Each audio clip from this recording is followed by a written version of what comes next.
Hi, Philip here. Hello and welcome to the Watch Hub at David Carpenter. We're watch enthusiasts who look after other watch enthusiasts. So if you love all things watch related, please hit the subscribe button below and the notification bell so you don't miss out on any of our future content. I hope you're well. We're doing something a little bit different today. Recently, myself, Dominic, had the good fortune to be able to speak via the wonders of Zoom and modern technology with Ian Elliot from Elliot Brown Watches, the co-founder.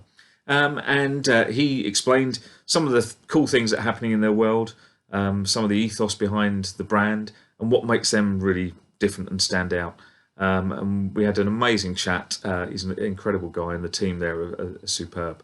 But if you love your Elliot Brown watches, you need to watch it because there's a couple of exclusives coming up. Also, if you don't know anything about the brand, visit here, www.davidcarpenterwatches.com, and I'll put a little link there so you can have a look at the kind of thing that they do. So anyway, before we get started with the interview, Ian wanted to just show us what the view was like from his office window. So I hope you enjoy. Okay, yeah, that's the full outside thing. Wow, check that out. And then just through there is the Marines base. That's amazing. Look So at if I just quickly walk down the end here, you'll get the full view.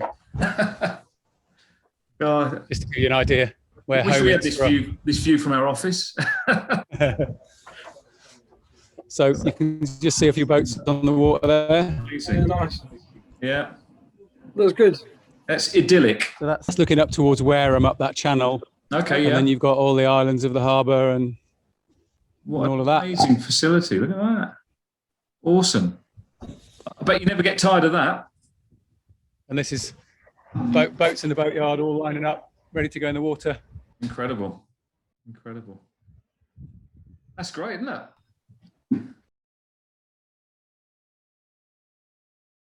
Hi, so I'm the Elliot part of Elliot Brown, and we just follow our hearts and make the watches we want to make, which happen to be about the most rugged watches in the world. And we've got a pretty unique set of experience sitting behind us that allows us to do that. And while we're doing that, we try and enjoy ourselves as much as we can. We don't take ourselves too seriously, and we're carving out a really lovely niche that we exist in, which we enjoy, our customers love, and I think we go a little bit deeper than a lot of businesses emotionally. You do get to talk to the founders. We do put our heart and souls into everything we put our names on, and we obsess over the little details much more so than perhaps someone distributing a product in the UK might do. So the relationships people have with us, whether it's a consumer or a trade customer, is very different to the typical kind of business. And we're very reactive. We have a lot of fun, and we pursue the things that we enjoy in life rather than just working. Although we do look like idiots. Ditto. Nothing comes easy, does it? Yeah, I know. Well, I think we work in a business that you can't find the time, can you, to do everything? It's amazing. We work with time, but can't find the time. You need to make a watch that just goes a bit slower. That's right. Yeah, not one 2 of yours. seconds every second. Yeah. So, how did you get started in the industry, Ian? Do you want to go all the way back? Well, yeah. The first time that you kind of jumped on board, and what was it that made you take the step from where you were to Elliot Brown? Yeah. Or just watches in general, I think.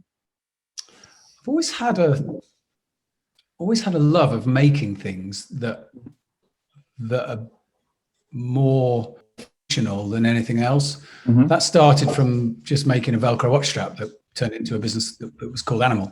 Yeah, sure. And we sold quite a lot of straps, as you probably recall. Yeah, and, very much. And that's really where the love of watches started. We'd been going quite a few years producing clothing and accessories. Animal was an amazing ride. I mean, we were just drinking too much, getting involved in all the extreme sports that I loved. As a kid, I didn't really want a proper job. I wanted to be a stuntman or an athlete, an extreme athlete. I'm personally into all of those sports. So when skateboarding came along, I had the first skateboard. I bought the first mountain bike I ever saw.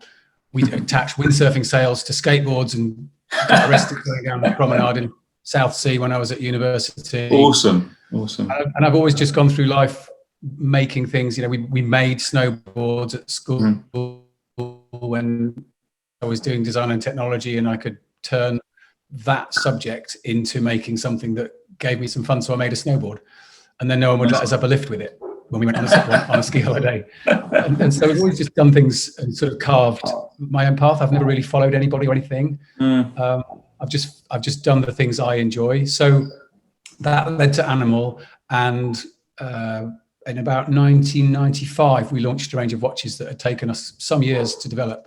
We made them out of stainless steel. We tested every one. We pressure tested every one. And we got a pretty good name for ourselves making watches. And a lot of those watches, 20 years, 30 years on, still exist. They're still on people's wrists today. And that's where we learned some really, really unique stuff. So we learned what went wrong when a watch hit a pavement, when it hit ice, when it got subjected to salt water and sand and rocks and snow and all the things that watches don't like. But we were stuck in a marketplace that wouldn't really accept a price over about £150 for one of those watches. Sure. Because we were outside of the watch and jewelry market. We were selling into the extreme sports marketplace. So I came out of Animal in 1999 and set up a design agency called Salad.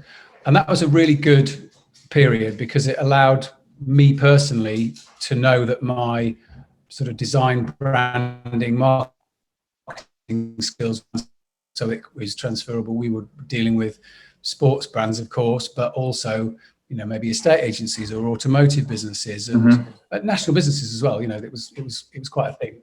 But I felt like I was treading water. I need to make something. I need to make things. And Alex and I, so Alex Brown from Elliot Brown, we stayed good friends. We were having beer one day, and we had just hatched an idea of, wouldn't it be cool if we put all that unique knowledge into making a range of watches that's totally unique and represents the things that we love and capable of, you know, withstanding a really tough existence out in the wild. Well, what strikes me from what you're saying about your journey, and from what I know of the business as well, you know, that it sounds like you've brought to the table with Elliot Brown all the toolkit that you built up in Animal and also from Salad as well.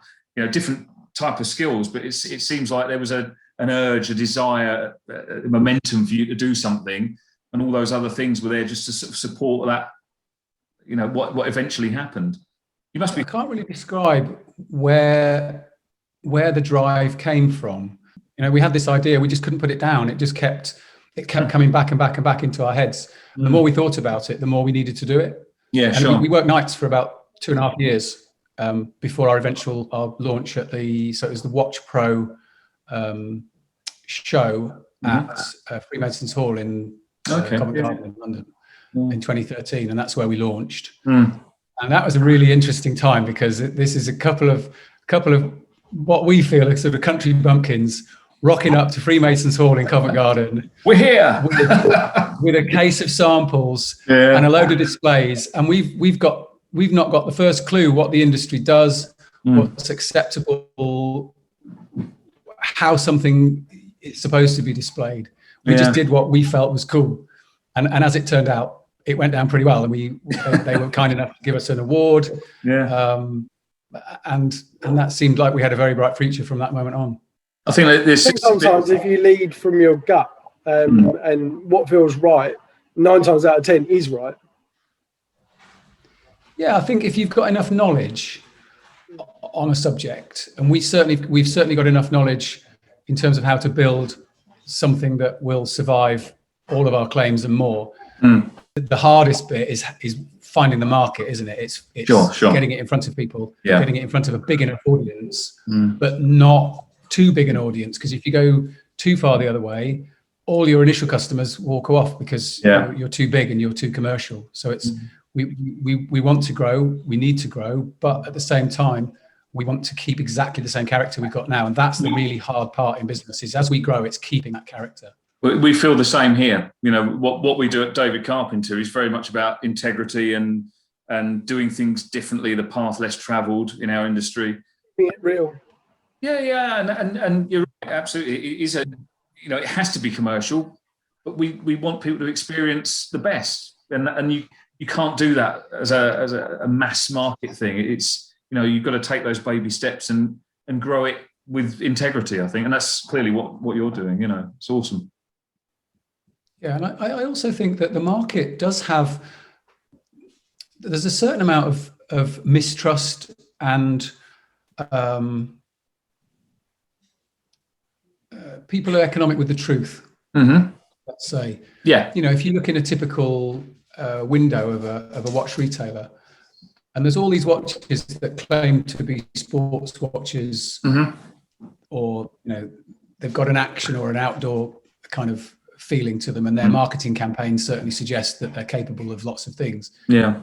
And then if you dig a bit deeper and look behind that, that's where the weaknesses and the cracks start to appear. Yeah. And for us, that wasn't good enough. No. And if we're going to put a watch on someone who's going to they're going to go, across the Arctic, or they're going to row an ocean, or they're going to climb Everest, I want to be damn sure that watch is going to last and tick wherever they are. And you can only do that if you've tested every single one. Yeah. It's your business reputation on the line, isn't it, at the end of the day? It absolutely is. But I think it's interesting. One of my big bugbears with the industry in general is that there is a lot of grey areas and a lot of fudging of things that are done through marketing and whatever. And I've seen it all the way through my career in the industry in different areas.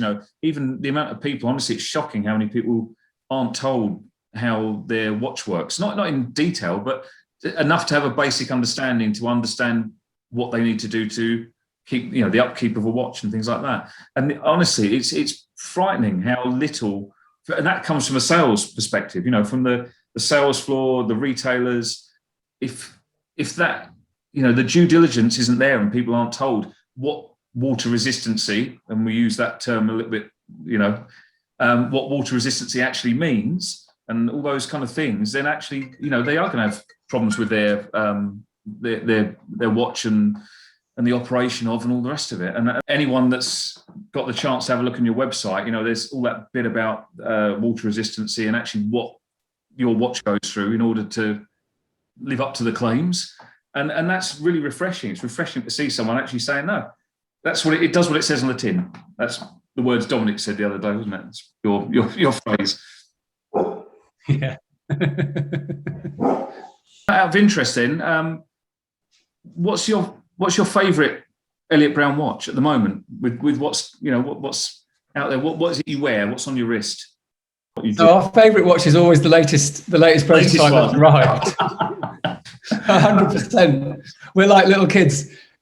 We design watches not every day, but close to every day, and that's the most enjoyable part of what we do. It's thinking up the little tiny details that no one knows are there, and they may never know are there, but we know they're there. Yeah. So our favorite watch is always the prototypes when they land. Today I'm wearing a Holton automatic. Hope you can see that. Let's have a look. Yeah. Bead blasted case. It's the A11 with one of our webbing straps. Yeah. It's me all over. I don't want anything else. No. We're making watches that we love. That you want to wear. Yeah. Yeah. 100%. And obviously you've got new things in the pipeline. There's a few things. There's always something new in the pipeline here. There's always something. There's always something. Good. Yeah, we've been working for about. We haven't really had a quiet spell during lockdown. It's been busy throughout. We've been very lucky, but we have spent a lot of time designing, and we've got a couple of new things. One in the next month or so, mm-hmm. which is a version of one of our Holtons, mm-hmm. And we've not told anybody about this yet. But it's called Nevo, and Nevo stands for Night Invisible Varnish Orphaness. And that's a paint that was developed for bombers in the war. Oh wow! Okay. And it's a really cool color. It's kind of a grey, but it's also got a bit of green and a bit of blue in it. So we produced a Holton with a much paler gunmetal sandblasted finish. Yeah. And then it's got this Nevo dial with hands that have almost got a sort of a sandy salmon pink loom infill. That sounds awesome. And the overall look is, I think that's the best looking watch you've ever made. Oh, wow. Fantastic. Wow. So it's a version of the Quartz Halton that's launching in about a month's time. Wow. And then we've got a new range of classic dive watches coming out this year. Yeah, that's exciting. His and hers. Yeah. And I can't reveal too much because they're a little way that's away, cool. but, That's cool. I've got a brand new strap. It'll have a dome glass. Oh, okay. Wow. It's a little bit smaller than some of our current models. Yeah. And we're super excited. We're kicking ourselves, thinking, why didn't we do this at the beginning? I can't wait to see. Can't wait to see. And when do you expect? And then we've applied for a patent on a watch as well. Mm-hmm. So we had an idea a couple of years ago, and so rather than a patent for a mechanism or something that sits inside the case, the patent is on the watch. And if we get that, I don't know when the last time a British watch company was granted a patent on a watch. Wow. But that'll be quite big news for us. So that definitely will happen in the next sort of 12, 18 months. Amazing. We've got a watch launch. We've got a watch already designed and an audience for its launch version already in the pipe. But, wow. Yeah, that's a little way down the line. You get this real sense that there's a forward momentum for Elliot Brown, you know, even in the space of time. I think that's just us as humans. That's great. No, but there's an energy that really kind of comes off, you know. It's not a case of following the formula that everyone else does, you know, release at Basel, do this, do that, and hope that it all goes well. You know, you're driven by something else. Oh, definitely not. I mean, when if one of our customers has a great idea, that watch with a patent, that's a customer idea. Oh, wow. Okay. Some of our best models have come from customer ideas and combinations of straps, because obviously we've got so many straps and so many watches, you never actually put them all together, do you, yourself? No, exactly. The customer might choose something and we'll build it up here and we go, wow, that's really cool. That's cool. Yeah. And that might give us an influence towards, the next collection. And we're super agile. We don't follow fashion seasons or buying seasons, or we don't do any of that. When a good idea comes along, we bring it to fruition if it fits and if it's the right thing to do, and we can do it almost instantly. Yeah, it's amazing. We don't have to go to anybody and ask if we can do it. No, that's right. No, exactly. Yeah, that's amazing. Great, like you say, having that business agility to be able to do that and respond to what your clients are telling you as well. That's so rare in our industry. We're very passionate, but we try not to let our egos get in the way of what we do. We try and be quite humble, and there's no such thing as a bad idea when we sit down and have a meeting or a talk. Yeah. I think you've got to stay humble no matter what.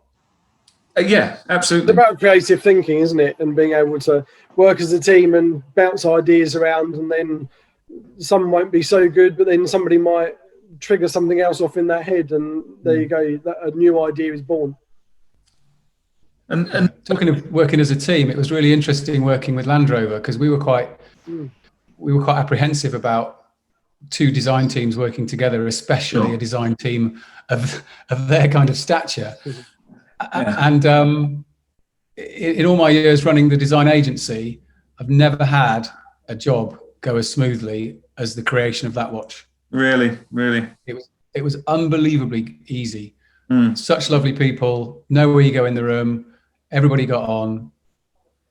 If there was a good idea that they had, we said, great, let's use it. And if we had a great idea, they said, yeah, great, let's use it.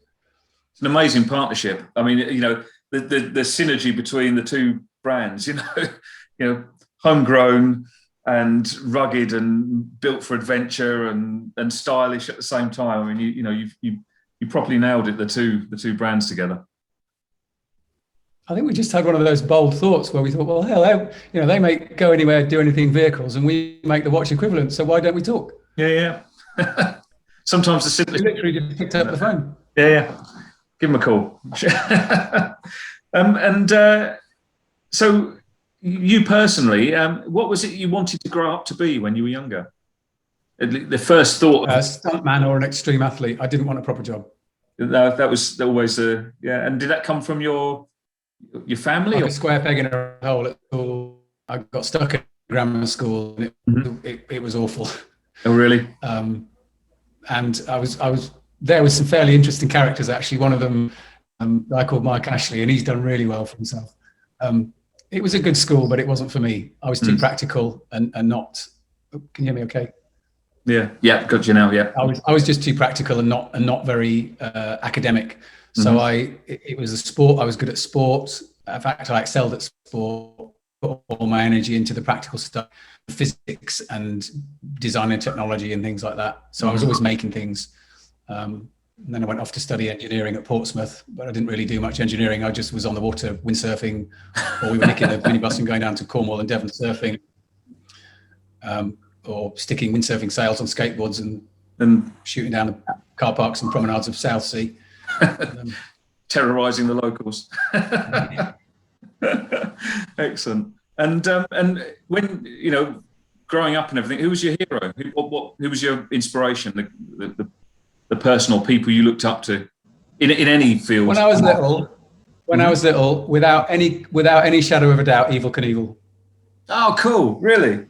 He was awesome. Yeah. It's funny. I was watching this thing on, and I just wanted to be a stuntman. Yeah, that was your drive. I saw the other day the. Do you remember the little thing that you used to wind up with the Evel Knievel figure on a bike? A little motorbike. Yeah, I used to make a ramp. Yeah, with a hoop, and I used to wrap toilet paper around the hoop that I'd soaked in some sort of alcohol or something and set it on fire. And he used to jump through the ring of fire. I never tried that, but I'll see if I can find one, and I might have to give that a go. But in terms of current day heroes, I don't have one. I look up to athletes more than anyone. Mm-hmm. I think their resolve, their grit, their drive. I thrive and naturally get on with people who have that sort of amazing ability to, to push themselves beyond anything that normal human beings can imagine. Yeah, I just find that amazing, and so many of our ambassadors are ambassadors because they're just amazing people. Yeah, and that again is a nice synergy between that and what you do, Elliot Brown. That's it's kind of really what you're about, isn't it? It's beyond limits. Yeah, we're definitely not a fashion brand. No, definitely not. Who makes you laugh? Bill Bailey was funny last night. I didn't see him. Ramesh Ranganathan at the moment, I think the Ranganation is just hilarious. Yeah, I love the format. But I mean, I laugh very easily. I sort of wake up quite happy. So I think I'm very lucky like that. And so we laugh a lot in the office. Good. We've never taken ourselves too seriously, and so I find it very easy to laugh at almost any comedian on telly. Yeah. Not that I get much time to watch telly. I was going to say, still working all hours under the sun. Yeah. And life can be too short to be taken seriously most of the time. Yeah. No, I mean, the watch industry is a bit serious, isn't it? Yeah. That's why I wear shirts like this. You go to Basel and it's all very formal. Yeah. And we're just not like that at all. And I think there is a bit of a disconnect between that and what people actually want. Watch enthusiasts are not like that. I've always found that. A lot of people, do you mind if I come in and try something on, or do you mind if I have a look at? It's like, oh Christ, don't be silly. Come in, play. We'll show you everything. It's not about the snobbery anymore, I think. And I think the market is changing. I think there is more of an emphasis towards value for money and in watchmaking, and getting a client can get the best possible watch that they can get at the price point they can afford. And I quite often say to clients, I think we're going through a golden age, really, for watchmaking. We do too. I think there's some great watches out there. Yeah, and there's better manufacturing, better materials, now starting to get better aftercare. You know, you're doing 5 Right. warranties. All those things that actually are really tangible for people. It's all there. We're getting that at the moment. Talking of things like that, if there was a watch that you wish you'd designed that isn't one of yours, what would it be? Tricky one. If there was a watch I wish we designed, you're going to expect me to say something really expensive now, aren't you? No, not at all. No, anything. Anything. I think one of the watches I respected the most when I first saw it was it 2014? Is the Black Bay Tudor. Yeah, cool. I think that's a really cracking, for me personally, that's a cracking watch. Yeah. Great value, beautifully made, looks fantastic. You know, if I was going to put some money into someone else's watch, I'd probably go and buy something like that. Yeah, ditto. Yeah, I get it. Been a phenomenal success. It really has. Yeah, and good for them. You know, they're doing great stuff. Yeah.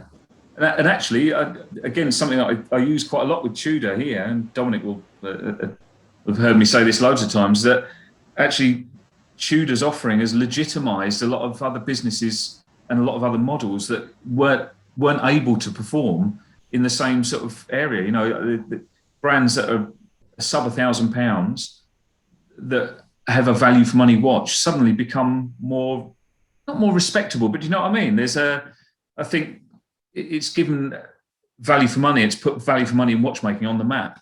When I started 10, 12 years ago, there wasn't value for money in watchmaking. You know, if you wanted a decent watch, you had to spend upwards of £1,000, and now that's no longer the case. You know, people are looking at getting the best they can for the money they've got, and again, plays to what you do. You know. Yeah, great. Yeah, it's good stuff. Long may that continue. Yeah, absolutely. So it's my round, Ian. What am I buying you? I'll probably have a black and tan. Oh, really? Oh, what? Sorry, you have to Guinness and Dunbar. Oh, really? Okay. Oh, that's a juicy. Yeah, really. I was introduced to it last year, and it's just a really lovely drink. Or a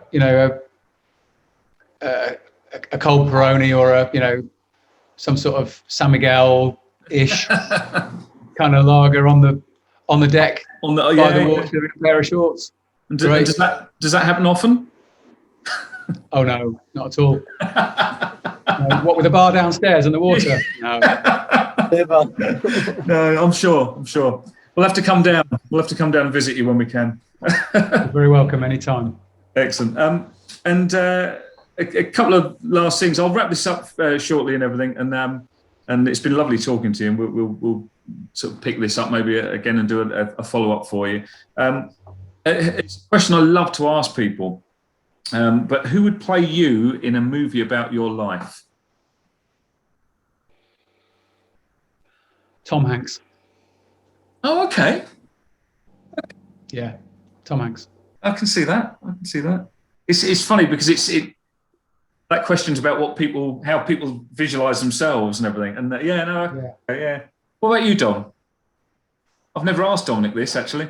I was like you. Fictional character. Yeah, I can see that. Definitely. That's funny. And what would you like the next couple of years to hold for Elliot Brown? Everybody craves for greater recognition, don't they? Mm-hmm. And whilst we certainly crave that as a business because it makes opening doors easier and allows us to grow as a business, I think what would I like the most to happen in the next 2 years? I'd like to spend more time on the water, see the family a bit more. That'd be nice, but that's not going to happen, is it? Because we just work, we work hard, and that's life. I'd like our patented watch to get some really amazing recognition for what it is, which is a cracking idea. And I'd like to see the brand in a few more retail outlets, but not too many. Sure. That makes sense. Ditto. Be great to see the kind of brand become more recognised and more of a household name. I think that needs to happen, definitely. Yeah, we work pretty hard at that. Yeah, with very limited resources. So there's we for a small team, we shout quite loudly. Yeah, and the same. We have the same thing here. The brands that we look after here aren't necessarily the ones that drive the most footfall. So we're actually actively explaining and introducing and getting stories. Yeah, that's right. Yes, stories. Yeah, you're absolutely right, Dom. It's again about having the integrity and about being honest and being open, and people respond to that. And we've got now loads. You then become known for that, don't you? You become trusted. You become the place to go. Yeah, that's the idea, really. That we always say, and we say this at the beginning of most of our videos, we're watch enthusiasts who look after other watch enthusiasts, and that's the bottom line. We want the same thing that the client wants. Perfect. Yeah. So we love working with you guys. We're really excited about what this year holds for us and for you. Really look forward to catching up with you in a month or so and see where we're at, if that's okay. Thank you, and credit to you guys as well. You're doing a great thing for an independent retailer to be working as hard as you work, doing this and promoting yourselves and marketing yourselves the way you're doing it. You're acting like a much bigger concern, and that takes a lot of time and effort and skill. And hats off to you guys. Bless you. No, we're on the same journey, aren't we? That's the thing. Follow your heart. Excellent. Bless you. It's lovely talking to you, Ian. Say hi to the rest of the team for us. And of course, we'll do. And we'll catch up. Look forward to catching you soon. Yeah, definitely. Bless you. Thanks. Thank you. Take care. Cheers. Bye-bye. Bye-bye.